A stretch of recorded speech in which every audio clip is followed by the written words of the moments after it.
Newsline. Samantala, aprobado na ng Department of Human Settlements ang urban development ang pagtaas ng renta sa bahay sa susunod na taon. Ayon sa DHSUD, aabot lamang ng 4% ang limitadong dagdag singila para sa residential rental rate na 10,000 pesos kada buwan pababa.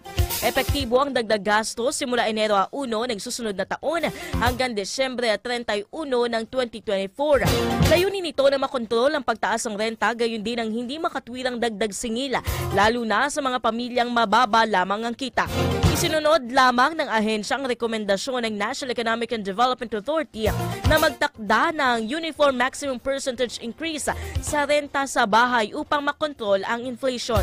Maharap sa parusa ang sinumang lalabag sa kautusan ng pagmumulta mula 25,000 pesos hanggang 50,000 pesos o pagkabilanggo mula isang buwan hanggang kalahating taon o pareho.